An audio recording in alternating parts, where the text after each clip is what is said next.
pedigree, if you will.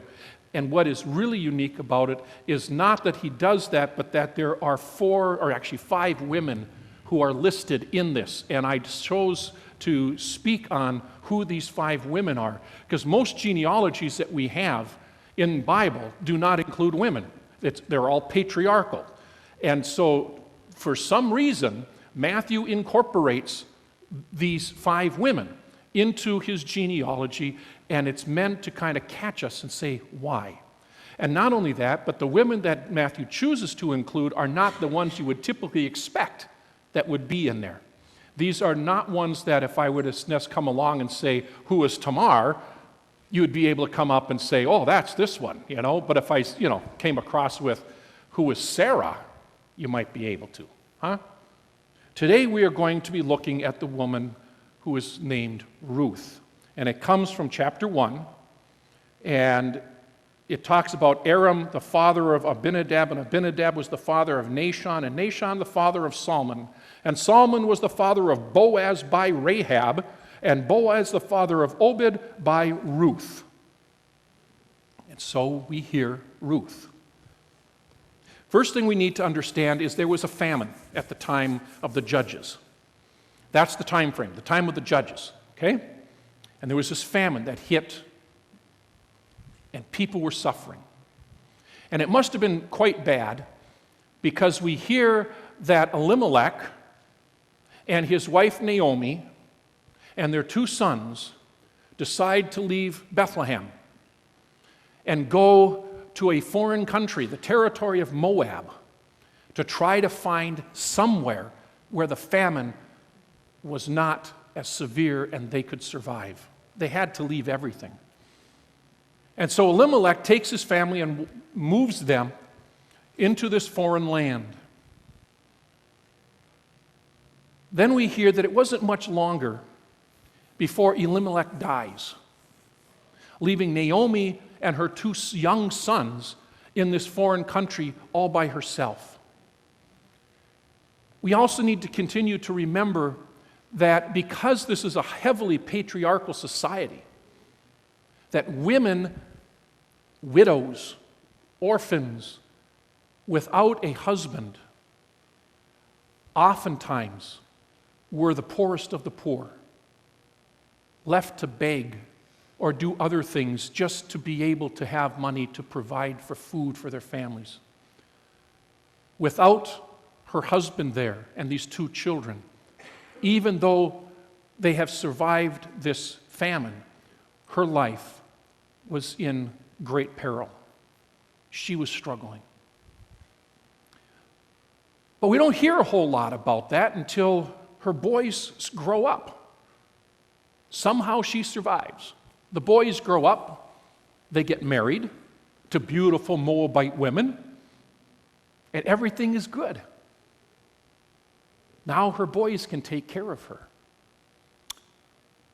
And of course, tragedy strikes again. The 2 sons die without any children. Now Naomi is left by herself with 2 daughters-in-law. She continues for about 10 years living in Moab, eking out a living, trying to find a way. But eventually she comes to the decision that she needs to go back home. It would be best for her to go back to Bethlehem. And so she turns to her daughters-in-law and says to them, you stay here. Go back to your father's house. Find new husbands. Get married. Have children. Enjoy the rest of your life. I'm going back home. This disturbed the daughters-in-law. They have come quite attached to Naomi. But after convincing them, one of the daughters-in-law, and we are told with great distress, decides to go back to her father's house. The other one, named Ruth, says that very familiar statement that has caused circles in churches to be named after her that says, "Where you go, I will go. Where you stay, I will stay. Your God will be my God. Where you die, I will die, and there I will be buried." Ruth chooses, after a lot of pleading from Naomi to go back to her dad, she refuses. Says, "No, I am going to stay with you." And so Naomi heads off into an uncertain future with her daughter-in-law, who is leaving the only place she has ever known. This is her territory. This is her people. This is her culture. This is everything. And she leaves to follow Naomi to an unknown place and an unknown people. And they are poor. They have nobody to take care of them. When they finally get to Bethlehem, they are tired, they are hungry, and they did not get fanfare. It isn't like, "Hey, here's Naomi." All their family comes running out, "It's good to see you again. It's been a long time. Boy, I tell you, let's catch up on the old time's sake and all." None of that happens. They come back. She comes back to her house, to her home. This is her people, her neighborhood, and nobody greets them. They're all alone. Ruth, who loves her mother-in-law, decides to go out into a field and glean some of the seeds that have fallen to the ground from the harvest that just took place not long before. To glean that off the ground, pick it out of the dirt, so that she can take that to her mother-in-law, and the two of them can turn it into bread so they'll have something to eat that night. There was a tradition at the time that had farmers not go and cut their crops to the tree lines, but they were to leave a section on the borders. And they were also not supposed to go and glean the seed that fell to the ground, because God had planned that the things that fell to the ground, the animals needed to use to eat. And the crops around the outside of the field were to be left for that people such as Ruth and Naomi, the poor, those without a job, could go out into the fields and collect it, and they would have something to eat. So Ruth goes out into this field and starts collecting this grain. We can to imagine that later on that evening, they had made this grain into bread and were sitting around eating it. And it occurred to Naomi, the field that Ruth had gone into belonged to a close relative. She remembered the person that owned that land was a part of her husband's family. His name was Boaz. And so it dawned on her as she was munching down on her piece of bread that there was another tradition that goes way back in Israel's history about how a woman whose husband has died, it was the expectation that the brothers or a brother of the husband who died would take his brother's wife to become his wife. You following that? If a woman's husband dies, that husband's brother would take her to be his wife in order to have a son by her. And the reason for that was twofold. Number one, it was to pass on the name. Part of eternal life was being able to carry on your family name. If you died, your name goes forward. And in that, you go forward with that. And so you have a son who can carry on your name. The second reason for this was that there would be a place for the inheritance to go. Now, Naomi, realizing that Boaz was a relative of her dead husband Elimelech, realized that Boaz had the responsibility of taking Ruth to be his wife and have a child by her in order to provide for that inheritance, in order to provide for that continuation of the name. But you can't just walk up to somebody who you haven't seen in 20, 30 years and say, "Oh, hi, by the way, this here is Ruth. You're going to go and marry her today." No, she had to be a little more cunning than that. She had to have it be a way so that Boaz would think it was his idea. So as they're munching around the campfire eating this bread that they had gleaned out of seed that fell to the ground, Naomi came up with a plan. And this is what she said she wanted Ruth to do. She says, "Ruth, this evening, when it gets late, I want you to go and lay in the corner, go into the corner of the threshing floor and stay there. And later on, when Boaz has done with his evening supper meal, when he's eaten, and when he is done drinking, he will come to the threshing floor and he will lay down." Why Boaz would lay down on a threshing floor rather than going to his own house, we aren't told. The impression is Naomi expected him to get drunk. He's going to eat his fill and he's going to drink his fill, and he probably will wander into the threshing floor and will just collapse there.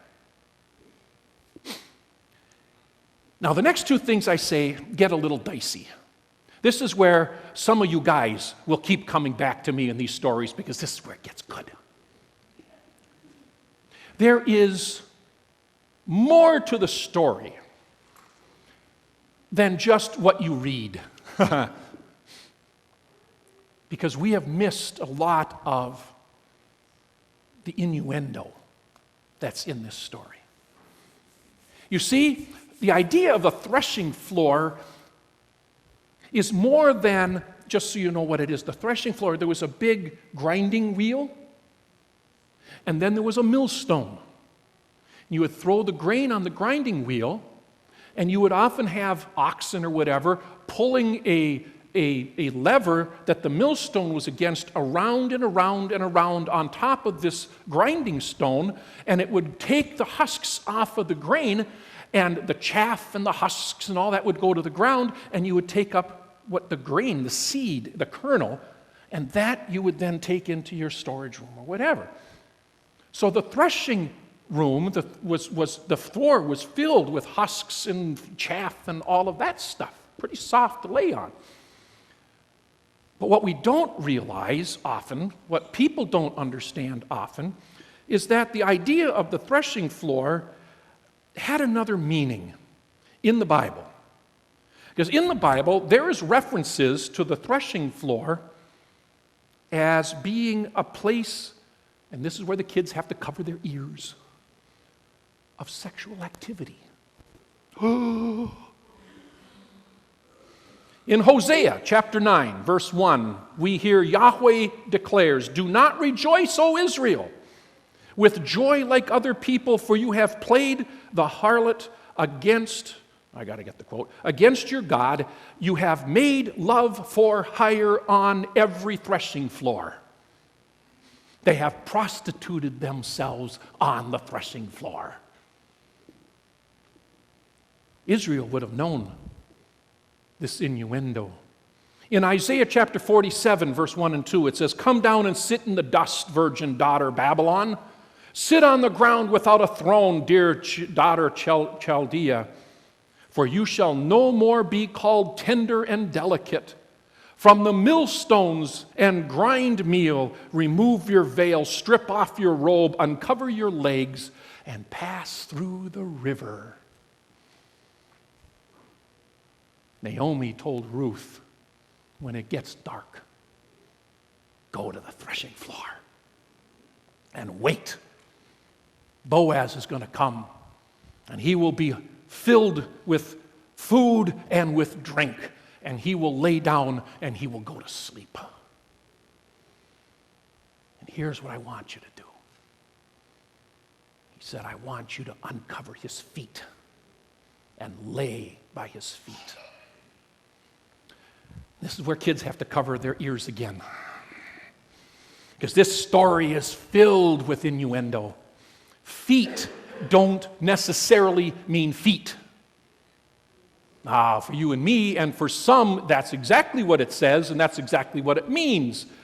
But I need to tell you, there are a lot of biblical scholars out there that say, in many of these references in the Old Testament, when it talks about feet, it is really talking about private parts. Do I need to go into more detail with that? You get the kind of image here? In Isaiah chapter 7, we hear, on that day the Lord will shave with a razor hired beyond the river the king of Assyria, the head, and the hair of the feet. It will take off the beard as well. Now I will have all of you, if you want, take off your shoes and socks and show me your feet, and I would guarantee you don't have hair. Well, what in the world are they going to shave off on the feet if they're shaving the head and they're shaving the beard? It was quite clear what they're referring to. So, either Naomi was telling her daughter-in-law Ruth to go to the threshing floor, which was in this case a threshing floor. It was just a place because that's where they were going to be, and wait for Boaz to come that night, where he will come after having had supper and he will have something to drink, and you are to take the covering and just peel off from his feet and lay by his feet until his feet get cold enough where he'll awake, and being drunk he will see you and wonder, what in the world is this woman doing out at my feet? And by that will take you to be his wife. Or Naomi was saying to her daughter-in-law Ruth, here's what I want you to do. I want you to go to the threshing floor, and you and I all know what the threshing floor means. And there I want you to wait until Boaz comes, and he will be drunk. And he will go to sleep. And when he is asleep, I want you to uncover him. And I want you to cuddle up next to him. And he will wake up and find you there, and will take you to be his wife. Now, what mother-in-law would tell that to their daughter-in-law? But Naomi needed to find a way for Boaz to take Ruth. Well, the story goes that Boaz woke up and saw Ruth and chose to have her be his wife, but there was one problem. And that was that he was not the closest relative to Ruth's family. He was a close relative, but there was a closer one. And so it was not appropriate for him to take Ruth as a wife without first offering Ruth to the one that was closer. Because, as I've said, with Ruth comes an inheritance, comes land, comes wealth. And so Boaz gets up the next morning and goes and calls this other relative and has a meeting outside the front gate of the town, and the elders of the town surround, and they start negotiating over Ruth and the inheritance. You are closer than I am to Elimelech. You have the first choice to take Ruth, and at first he decides that he will take Ruth. Back it up. You have the right to have his property, Elimelech's property, his inheritance. You're the closest. He accepts the property until he realizes Ruth comes with the package. That's what happens. When he finds out that Ruth is a part of that package, he says, well, I don't think so. Which allows Boaz to take Ruth. We are told that they get married and they have a son. The son is named Obed. We are told that Obed became, when he grew up, the father of another man whose name was Jesse. And Jesse, when he grew up, became the father of another man whose name was David, the greatest king of Israel. And so here we have a Moabite woman who has absolutely no ties to Israel, except for the fact that she loved her mother-in-law so much that she would go wherever her mother-in-law would go. And she was so devoted to her that she would do whatever Naomi said was appropriate for her to do. And that act of love and devotion led to that woman Ruth being the grandmother, great-grandmother of David, who was the ancestor to a man by the name of Jesus. And I'll say it again, if God can use someone such as Ruth to bring about God's perfect will, God can surely use us. Next week, we are going to hear of intrigue, deception, we're going to hear of murder, and we're going to hear of lust. All wrapped up into one story and a woman by the name of Bathsheba.